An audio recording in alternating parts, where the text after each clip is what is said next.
Even though there are huge advancements in terms of space technology, remote sensing, and its capabilities for Earth monitoring, a lot of it has not been integrated or used directly within decision-making processes.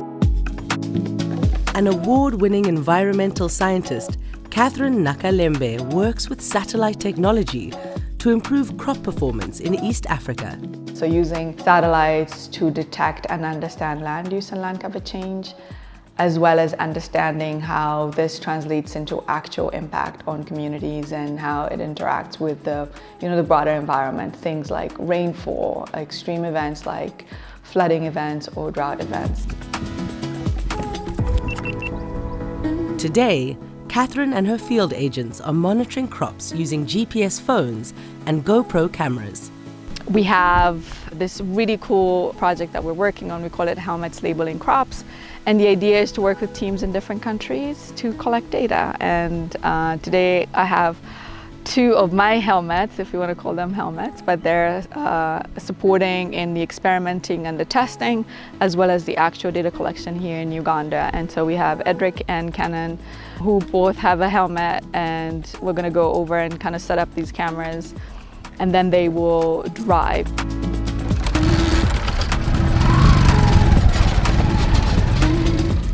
So the idea of helmets labeling crops is on a motorbike or a car, you just set up a GoPro camera, we set it to the right settings, and as they are driving, we're collecting images. I'm passionate about technology that improves lives of farmers, smallholder farmers. And so it's been an interesting journey over the past year working with Dr. Catherine and the team, adding my small energy to the global fight against food insecurity. This ground data, combined with satellite imagery, helps to provide a more detailed picture of the crop type and condition. This information can be used for policy making in the sense that, once you know for sure, for the last 5 years, this particular area has been performing poorly, or this crop doesn't do well in this particular geography, perhaps it's not the best crop to use there. But other instances are where to invest in crop insurance, where to support farmers in providing them with maybe better suited seeds for that particular agroecological region. And ultimately that should translate into better information to the farmer, better access to the things that they need to be able to produce better. And so that's sort of how it all comes together. And of course, Catherine has trained analysts in other countries on how to use this global agricultural monitoring system. So if a government knows that there's going to be a drought, or if a particular area is always prone to drought, a government can design a program that can support that particular community, help them diversify their income sources. In cases for flooding, for example, you can see to what extent a place has been impacted. You can kind of plan your response.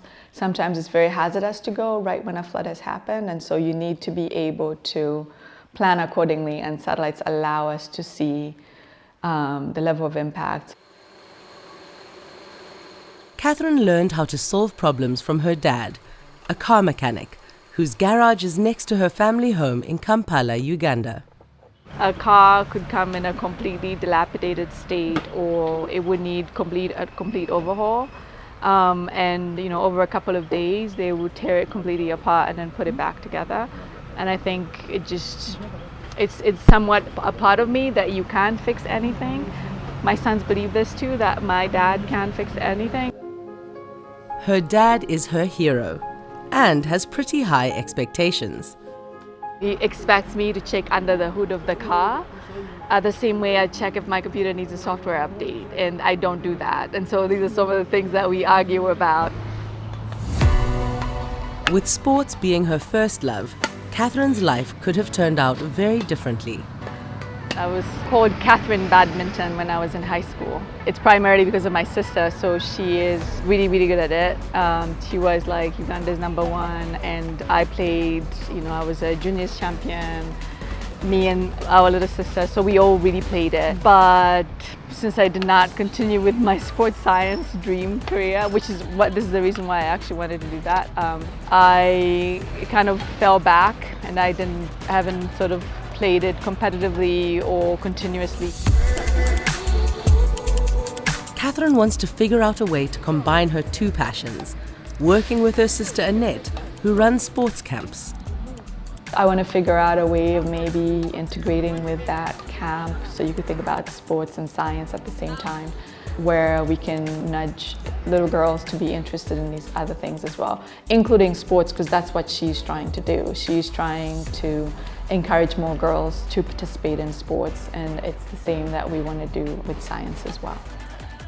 We need the best role models in every field, but in sciences where women have not really featured that much, it's very important for the work she does. We need more role models like her. We need to show women that you can take this path and you can be successful.